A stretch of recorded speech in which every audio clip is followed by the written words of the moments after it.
Hello everyone and welcome to Pendulum EDU. I am here back with a quiz for the week. Guys, आज जो इस quiz में हम बात करने वाले हैं, we're going to discuss vocabulary from 1st of March to 6th of March. That is Monday to Saturday. जो words हमने cover किए हैं, we're going to discuss in this quiz. So get ready answers करने के लिए और अपने answers हमें साथ के साथ comments करते जाएंगे so that we come to know and आपको भी पता लगे कि आपको कितने words याद हैं या फिर आप कितने words memorize कर पाए हैं from the past week. Let's begin, guys, and those who haven't subscribed the channel, kindly subscribe it for more such sessions with us at Pendulum EDU.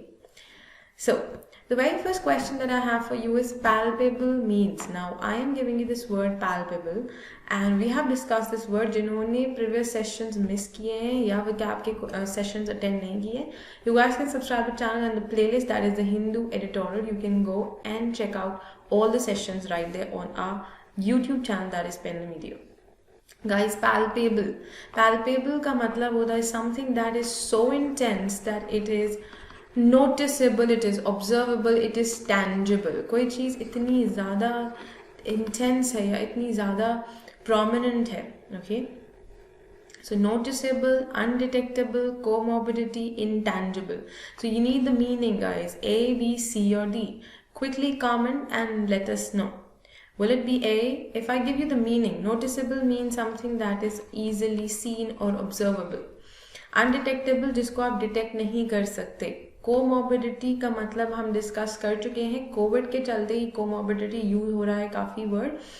ये एक ऐसी सिचुएशन होती है जहाँ पर एक से ज़्यादा डिजीज़ अगर किसी को है, दैट सिचुएशन और condition is comorbidity, existence of more than one disease और illness.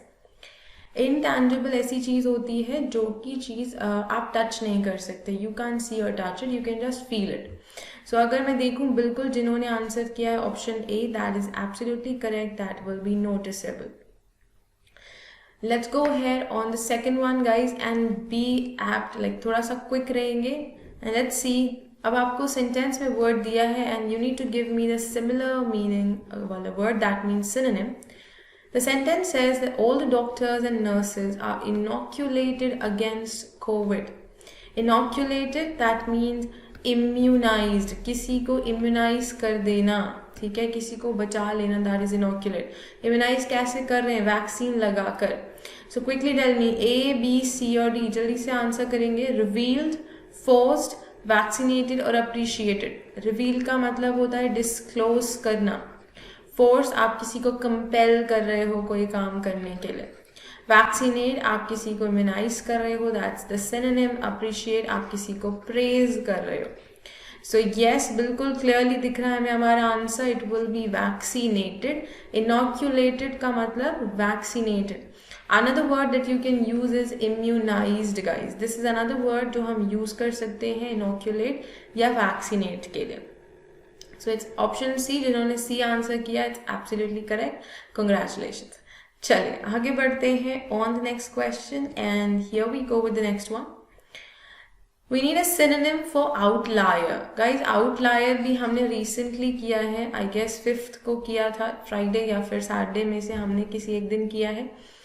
So outlier is something that is different than usual. ठीक है, एक ग्रुप में कुछ लोग हैं और एक व्यक्ति अगर सबसे अलग है तो वो outlier है. ठीक है, that means someone who is different or unique. सो जल्दी से बताएंगे. अब मैंने आपको वर्ड का मीनिंग बता दिया. ऑप्शंस ज़्यादा डिफिकल्ट नहीं दिए हैं. Dissimilar, alike, obscure, peculiar. Now dissimilar means different, alike means same, obscure means unclear, जो चीज़ साफ, अस्पष्ट जिसे हम हिंदी में कहते हैं. पेक्यूलियर इज स्ट्रेंज और वियर्ड. ओके, जो चीज़ थोड़ी सी वियर्ड है, अनयूजुअल हम कहते हैं. ठीक है, so quickly let me. Different की बात कर रहे हैं, it will be dissimilar, that is absolutely correct. It will be A. Yes, A, option A is absolutely correct. Dissimilar. Let's go ahead. Next one we have antonym. आपको मुझे opposite बताना है and ये जो opposite बताना है आपको eminent के लिए बताना है. Eminent means prominent. It is an adjective, guys. हम ये वर्ड डिस्कस कर चुके हैं काफ़ी बारी, आपने भी देखा होगा, ये कॉमन है इस्तेमाल में. Prominent that is it's an adjective. अगर देखूं ऑप्शन में जल्दी से बताएंगे ए बी सी और डी, क्या होगा correct answer? Unimportant, flaw, leading और halt. Unimportant is something that's not important, not necessary, तो ये ऑपोजिट हो जाएगा और हमें ऑपोजिट ही चाहिए। हमारा आंसर मिल चुका है, that is unimportant, option A. आगे जाने की हमें आवश्यकता नहीं है, but because I want to share meaning of all the words, I will be discussing all the words given here.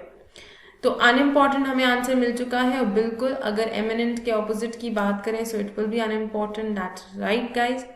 Flaw का मतलब होता है किसी चीज में फॉल्ट होना, ठीक है, कमी, ओके, या फिर कोई गलती, mistake. Leading is again prominent या फिर कोई चीज जो कि इम्पॉर्टेंट है वो लीडिंग होती है। हॉल्ट इज पॉज, ठीक है, आपने कोई पॉज लिया है, दैट्स अ हॉल्ट। जैसे हम रुक जाते हैं कुछ समय के लिए, जो एक पॉज ले लेते हैं, that's halt, okay. So that's the correct answer, option A जिन्होंने आंसर किया है that is correct, that is absolutely correct. चलिए आगे बढ़ते हैं। ऑपोजिट के बाद हम बात करने वाले हैं इस क्वेश्चन में जहां पर एक सेंटेंस दिया है and you have to give me the underline words synonym. आपको कमेंट्स का सिनोनिम देना है। Second phase trial has commenced now. Commence means to begin, है ना, टू स्टार्ट। तो आप मुझे सिनोनिम बहुत इजीली बता सकते हैं। Let's see, malfunction, A B C और डी, क्विकली, बहुत इजी है आई गेस। आप ऑप्शन देखते ही आंसर कर देंगे। Yes, that's absolutely correct, initiate. बहुत सिंपल सा वर्ड था ये। अगर आपको कमेंट्स का मीनिंग पता है तो आप ऑप्शन में से इजीली आंसर लोकेट कर सकते हैं, बिकॉज ये वर्ड क्लियरली दिया हुआ है जो कि बहुत कॉमन है। दूसरे वर्ड्स देख लेते हैं। Malfunction again means some sort of mismatch, ठीक है, जैसे किसी कोई चीज में अगर मैल फंक्शनिंग है that means not working properly, ठीक है, वो अच्छे से फंक्शन नहीं कर रहा है। सर्टेनिटी दैट मीन्स श्योरिटी, किसी चीज के लिए अगर आप श्योर हैं। हेजिटेंसी, हिचकिचाहट होती है, like for example if I शाई of something, shy away from something, कुछ करने से। जैसे रिसेंटली अगर देखें तो हमने ये वर्ड किया था इन द कोविड का जो आर्टिकल आया था, जहां पर हम कह रहे थे कि लोग वैक्सीनेशन लेने से हेजिटेट कर रहे हैं, तब हमने ये वर्ड डिस्कस किया था, hesitancy. So here it is, okay. चलिए आगे बढ़ते हैं। Let's see the next word which is perpetrator. We need a synonym for perpetrator. Perpetrator, हमने एक women's rights पर एक आर्टिकल किया था इस वीक, women's rights, ओके। सो वहां पर हमने ये वर्ड डिस्कस किया था perpetrator, जो कि नाउन है and that means a criminal, a person who commits a crime, ठीक है, not the victim but the culprit, ठीक है, जिसने क्राइम किया है वो offender. Offender, it's given here, बिल्कुल करेक्ट है। yes, option D is the correct answer because one who commits a mistake is an offender, ठीक है, criminal, culprit. So that will be the correct answer. अगर मैं बात करूं बाकी options की गाइज, lofty का मतलब friendly, compassionate, that is lofty. just, that means fair. अच्छा, just जो है वो एडवर्ब की तरह भी आ सकता है, adjective. As an adjective it means fair, as an adverb it means nearly, okay. So part of speech अगर बदलती है वर्ड की तो उसका मीनिंग भी बदल सकता है। और आप वर्ड ऑफ द डे में देखते हो, जब भी हम आपके साथ वर्ड्स शेयर करते हैं, वहां पर अगर पार्ट ऑफ स्पीच अलग है किसी वर्ड की तो उसका मीनिंग भी आपको दिया जाता है। Guys, on the site that is pendulumedu.com you can go and you can check out these words, that is word of the day. You have ample of study material there for all the subjects. चले, इसके साथ legal का मतलब हम सबको पता है, कोई चीज जो कि it is accepted by law, it is approved by law, that is legal. Legal के लिए ऑपोजिट आप कह सकते हो illicit, which means illegal. Illicit का मतलब इलीगल, ओके। चले, फॉर अस अभी हमारा आंसर बिल्कुल करेक्ट है। जिन्होंने कहा है परपेट्रेटर के लिए offender, that is absolutely correct, option D. आगे बढ़ते हैं। On the next question we have synonym for exploitative. Guys, exploitative is an adjective which means something that is like exploiting in nature, or something that is, something that's harmful. कोई चीज जो कि आपको harm पहुंचा रही है, right, that would be exploitative. So यहाँ पर क्या होगा, हमारा आंसर एडमिनिस्टर्ड दिया है, प्रोग्रेसिव है, पेनफुल है, बाइस्ड है. जल्दी से बताएंगे A, B, C or D. If I talk about administered, that means something governed by someone. ठीक है ना. Progressive means growing. Painful is harmful. And biased is unfair. कोई चीज जो कि unfair है, that is painful is harmful. अच्छा, यहाँ पर देखो exploit अगर आपको किया जाता है, which means आपको misuse किया जा रहा है. What is happening? मिसयूज, मतलब आपके साथ अनफेयर ट्रीटमेंट हो रहा है. So that will be biased. बिल्कुल करेक्ट है जिन्होंने आंसर दिया ऑप्शन डी. गाइज यहाँ पर थोड़ा सा अंडरस्टैंड करना पड़ा क्योंकि पेनफुल और बायस्ड हमें ऑलमोस्ट सिमिलर वर्ड्स दिख रहे थे, that is what. But difference ये है कि ये है हार्मफुल, दिस इज अनफेयर. तो अगर एक्सप्लॉइट किया जाता है विच मीन्स उस सिचुएशन या उस पर्सन का मिसयूज किया जा रहा है, एंड मिसयूज किया जा रहा है मतलब अनफेयर ट्रीटमेंट दिया जा रहा है. So biased will be the correct answer, that is option D. So जिन्होंने आंसर किया है डी, बिल्कुल करेक्ट है guys, that's the correct answer. चलो let's go here on to the next one. And we have antonym for patriarchal. Patriarchal guys spelling errors में भी काफी बार आता है, और ये R जो present है इसके साथ मिस्टेक्स पूछे जाते हैं. तो याद रखेंगे पेट्रियाकल प्रोनाउंसिएशन तो इस तरह है, बट ये आर प्रेजेंट है वहां पर, इसको स्किप नहीं कर सकते जबकि उसको प्रोनाउंस नहीं किया जाता है. चले, so patriarchal is the word, adjective है, और हमने डिस्कस किया था ये जब हम बात कर रहे थे मेल डोमिनेंस की. तो मेल डोमिनेंस जो होता है that could be relating to male dominance, that is patriarchal. जैसे हम कहते हैं पेट्रियाकल सोसाइटी और पेट्रियाकल कल्चर, राइट. तो डोमिनेटिंग इज द वर्ड. अब मुझे ऑपोजिट चाहिए इसका. I don't need a synonym, I need opposite. What will it be? A, B, C और D? Quickly let me know. Onerous, affirmative, unbiased, definition. जल्दी से बताएंगे guys. यहाँ पर बहुत सिंपली दिया है, डोमिनेंस है इसका मतलब सोसाइटी कैसी है, बायस्ड है, किसी एक के हाथ में पावर है. तो बायस्ड का ऑपोजिट क्या होगा गाइज? अनबायस्ड. सो यस, जिन्होंने कहा है option C, it's going right for them. Kudos to you guys. Answer is unbiased, बिल्कुल करेक्ट आंसर है. That's absolutely correct guys. Defamation guys, if it's given you defamation, जल्दी से बताएंगे कि defamation के लिए क्या होगा answer. Meaning of defamation guys. If you see right here, we all know defamation is किसी को डिफेम करना. डिफेम, इट्स, ये तो नाउन है, बट डिफेम इज वर्ब. तो डिफेम करना मतलब आप किसी की इल इमेज क्रिएट कर रहे हो, आप किसी की गलत इमेज बता रहे हो, ठीक है. अफर्मेटिव इज पॉजिटिव, ठीक है. And onerous is something that involves a lot of effort, जिसमें बहुत सारा effort, time लगता है, जो चीज थोड़ी सी difficult है, that will be onerous.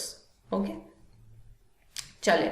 So this is the word patriarchal के लिए बिल्कुल option C is the correct answer. So जिन्होंने answer किया, that's absolutely correct. Let's go ahead on the next one, and we have arduous. Arduous is something that is difficult. ठीक है, या जिसमें बहुत ज़्यादा हार्ड वर्क लगता है, दैट इज आर्डुअस.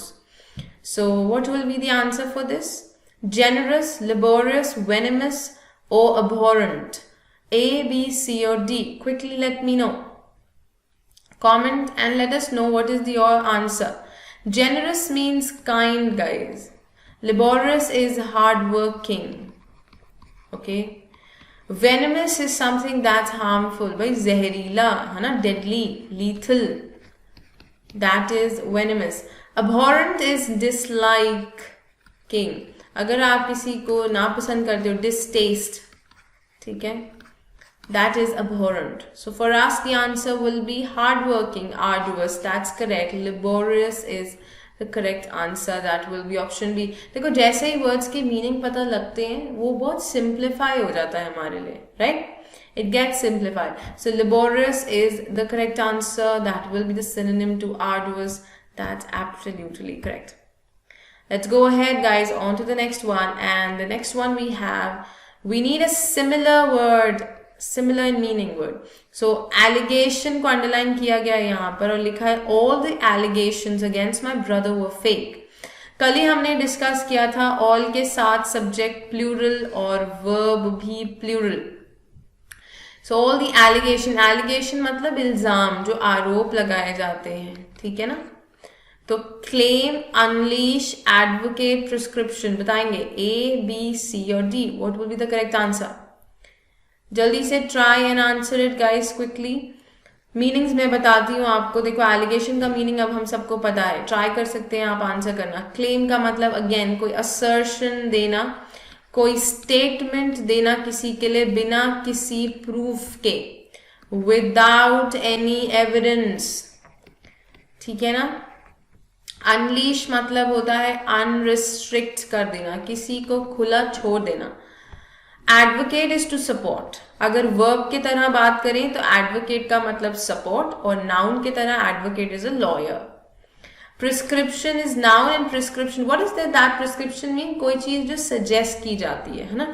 डॉक्टर जो मेडिसिन देते हैं वो भी प्रिस्क्रिप्शन है. अगर मैं आपको कोई सजेशन दूंगी वो भी एक तरीके का प्रिस्क्रिप्शन हो सकता है. So from the meanings, now that you know the meanings, आपको allegation का आंसर भी मिल गया होगा. It will be option A, that is claim, which is absolutely right. जिन्होंने आंसर किया, देखो मैंने जैसे ही बताया claim एक statement है जो कि without evidence जाता है. So वो allegation है, वो किसी पे इल्जाम लगाया जा रहा है. So yes, option A is absolutely correct. Let's go ahead on the next one, and the next one we have is blatantly. And if you see here, blatantly का मतलब होता है harshly, guys, rudely, ठीक है. गंदे से, किसी से आपने harshly गलत तरीके से बात किया या straightforwardly, ठीक है. So what will be the answer? Impetuously, pleasingly, promptly or fairly. तो fairly तो बिल्कुल नहीं हो सकता क्योंकि ये तो opposite हो जाएगा. fairly का मतलब है अच्छे ढंग से. promptly का मतलब होता है instantly, एकदम से. सो नॉट एकदम से, हम कह रहे हैं गलत तरीके से. सो प्रॉम्प्टली भी नहीं हो सकता. हम एलिमिनेशन टेक्निक अपना रहे हैं, गाइज. हम एलिमिनेट करके देख रहे हैं words. Pleasingly is a word that means softly, but that can not be the answer. So हमारा आंसर मिल चुका है ए. अब भले ही आपको इसका मीनिंग पता हो या ना पता हो, आंसर मिल गया ना एलिमिनेशन से. जब टी नहीं है तो यही होगा answer. But still impetuously we should know it means rudely. Okay, it means rudely. और स्ट्रेट फॉरवर्डली आप किसी को कुछ बोल देते हो, that is impetuously. So for us, बिल्कुल जिन्होंने आंसर किया है option A, that is absolutely correct. It will be impetuously for blatantly. चलिए आगे बढ़ते हैं with this on the next one. Guys ये क्वेश्चन टाइप बहुत अच्छा है. आपको पूछा जाता है, सीडीएस में भी पूछा जाता है, बाकी एग्जाम्स में भी, डिफेंस एग्जाम्स हो गए या सिविल सर्विस, आपको पूछा जाता है. सो इस तरह का क्वेश्चन पैटर्न प्लीज थोड़ा सा ध्यान रखेंगे, ठीक है. कन्वेंशनल इज टू अनयूजुअल, मतलब ये रिलेशनशिप बताया गया है. देखो कन्वेंशनल का मतलब होता है यूजुअल या फिर कॉमन. तो अनयूजुअल तो उसका क्या हो गया, ऑपोजिट हो गया ना. एज अनरिलेंटिंग इज टू, मतलब मुझे अनरिलेंटिंग का भी क्या चाहिए, एंटोनिम चाहिए, मुझे ऑपोजिट चाहिए ऑप्शन में से. अनरिलेंटिंग का मतलब होता है इनफ्लेक्सिबल, जो फ्लेक्सिबल नहीं है या जो बहुत स्टबन है, ठीक है. जो चीज फ्लेक्सिबल नहीं है दैट इज अनरिलेंटिंग. तो ऑपोजिट का मतलब क्या होगा, जो कि फ्लेक्सिबल है या जिससे जो कि जिद्दी नहीं है, that way. Spectacular means extraordinary. So unrelenting से रिलेटेड नहीं है ये. जल्दी से बताएंगे गाइस, क्या स्पेक्टैकुलर हो सकता है आंसर? ए, बी, सी और डी. Dramatic, yielding, इनऑपरेबल. इनऑपरेबल तो सिनोनिम हो जाएगा इनफ्लेक्सिबल का, तो ये भी नहीं हो सकता आंसर. अब ए और डी हमने एलिमिनेट कर दिया गाइस, बी और सी रह गए. Dramatic and yielding. Unrelenting is inflexible, मतलब समथिंग दैट्स नॉट प्रोडक्टिव, इनप्रोडक्टिव. तो ऑपोजिट एक और चीज क्या हो सकती है, जो प्रोडक्टिव हो, जो कि यील्डिंग हो, जो कि अग्रीइंग हो, तो answer will be option C. अब यहाँ पे मल्टीपल मीनिंग्स देखने पड़े अनरिलेंटिंग के, तब हम आंसर तक आ पाए हैं, but it is absolutely correct, it will be option C, that is yielding. Dramatic guys क्या होता है, जो कि बहुत ही सडन और लाइक स्ट्राइकिंग हो, बहुत ही कहते हैं ना, जो कि बहुत ज्यादा ड्रामा क्रिएट करते हैं, सडन और स्ट्राइकिंग सा एक्ट करना, that will B dramatic. So for अस जिन्होंने आंसर किया ऑप्शन सी बिल्कुल करेक्ट है, अनरिलेंटिंग का आंसर होगा यील्डिंग, दैट्स राइट। आगे बढ़ते हैं इसी के साथ guys, formidable. Formidable is an adjective, okay, and formidable means fearful, ठीक है, डराने के इंटेंशन से अगर कोई काम किया जाता है, दैट इज फॉर्मिडेबल। कंफर्टिंग दिया है, बिलीवेबल है, डॉन्टिंग है, एंड डिबेटेबल। बताएंगे ए, बी, सी और D, what will be the correct answer? Comforting नहीं हो सकता बिकॉज फियरफुल का ऑपोजिट हो सकता है ये, बट सिनोनिम नहीं हो सकता। बिलीवेबल जिसपे आप विश्वास कर सकते हैं, ट्रस्ट वर्दी, ठीक है, so again this will be not a synonym. Daunting, yes, जो कि अफ्रेड या फिर फियरफुल हो सकता है या हॉरिफाइंग हो सकता है, सो डॉन्टिंग हमारा क्या होगा, फॉर्मिडेबल के लिए आंसर होगा, that will be the synonym और the meaning of the word formidable, right guys. Formidable भी एक कॉमन एडजेक्टिव है जो कि हमने बहुत बारी अब तक एडिटोरियल सेशंस में डिस्कस कर चुके हैं, तो इस वर्ड को प्लीज ध्यान में रखेंगे, आ सकता है एग्जाम में। डिबेटेबल जिसपे चर्चा हो सकती है, ठीक है, point which on which we can talk a lot और we can have a discussion, like two way discussion, ठीक है। इसको मैंने कहा था एक इडियम है, a hot potato. So this idiom, a hot potato, means a controversial और a debatable issue, that is this phrase, a hot potato, okay, that's right। चले, so option C is the correct answer। आगे बढ़ते हैं on the next part, we have synonym for patency guys। patent का मतलब powerful, patent से word आया है powerful, patency means power। patent is an adjective और patency noun है, ये power और इसका मतलब powerful, ओके। सो पावरफुल अगर हम तो देखिए आंसर दिया है पीटेंसी के लिए, तो बहुत क्लियर कट हमें आंसर दिया हुआ है पावर। सिनोनिम चाहिए, अगर ऑपोजिट की बात करते तो फ्रेजाइलिटी ले लेते, क्योंकि फ्रेजाइलिटी का मतलब होता है वीकनेस, सो पीटेंसी का ऑपोजिट हो सकता है फ्रेजाइलिटी, बट सिनोनिम क्या होगा, power, okay. Next we have irresolute, जो कि again which means not fixed और नॉट सर्टन, जो कि अपनी बात पे अड़े नहीं रहते, या फिर आप कह सकते समथिंग दैट्स नॉट फिक्स्ड और not certain, okay. Uncertain will be इररेजोल्यूट।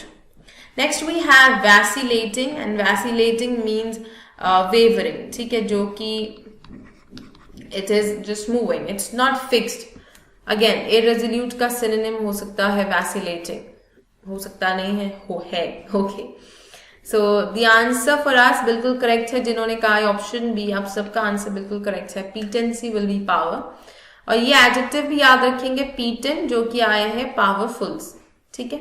चलिए, moving on to the next one, and here we come on the question 15, that is similar word we need for the underlined word, और यहाँ underlined word है scrupulously। All my reports and bills were looked into scrupulously. What does this mean? Scrupulously. Scrupulously means carefully. Minor चीजों पर भी ध्यान दिया जाना, अगर आप बारीकियों पर भी ध्यान देते हैं, that moment it means scrupulously, that is carefully. So यहाँ पर cautiously दिया है, forcibly, recklessly and deliberately। जल्दी से बताएंगे A, B, C और D। We need similar, we need a word that is similar in meaning, okay, बताएंगे। So what will be carefully? Cautiously means again carefully। Forcibly अगर कोई काम आपसे जबरदस्ती कराया जा रहा है। Recklessly का मतलब होता है carelessly।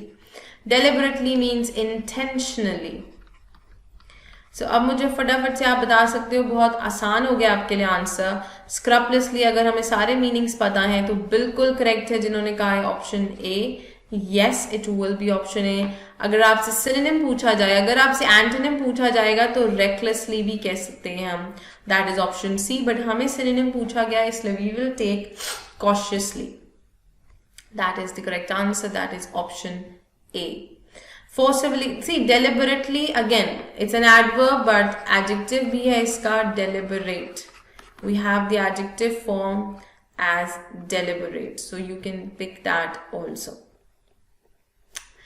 So yes guys, now you know scrupulously का भी spelling please याद रखेंगे because this can also be asked in your spell errors, so make sure that you do not commit any such mistake. देखो vocabulary आपको both ways help करती है, एक तो one word substitutions हो गए, spelling errors या synonym antonyms के question जो हम आपको वैसे भी quiz में practice कराते हैं.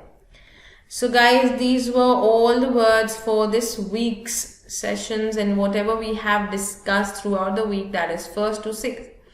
All the words I have covered with you. Those who have missed any of the sessions, guys, I would request you guys to just sit for the weekend and go through all the sessions, है ना? Make list of the words that you know. चलो आपको list भी बनाने की जरूरत नहीं है, आप word list, I guess you all go through it, जो हम word list आपके साथ share करते हैं, link दिया होता है description में, ठीक है? You guys can go and have the word list for every session that we give you for vocabulary. और month के end में हम आपको comprehensive list भी देते हैं, ठीक है? So that is also there with you. So not to forget to, you know, keep on revising the words because vocabulary is the key to competitive exams anyways. This is something that we all should know. And I guess we all know, that is why we are here practicing. चलो, मिलते हैं next session में guys, wherein मैं आपके साथ फिर से जुड़ूंगी and we'll be having a new article wherein हम बात करेंगे कुछ और vocabulary words की. एंड एसएससी का कोर्स तो बिल्कुल आप सब सारे सेशंस अटेंड कर ही रहे होंगे. एंड आज अगर आपने कोई सेशंस मिस किए हैं पिछले इस वीक तो आप वो सेशंस आज बैठ के आराम से देख सकते हैं इन द प्लेलिस्ट सेक्शन, ठीक है, on this channel. Definitely revise whatever we have done so far. Thank you for joining in the session guys. Keep learning and growing. I shall see you in the next session soon. Thank you.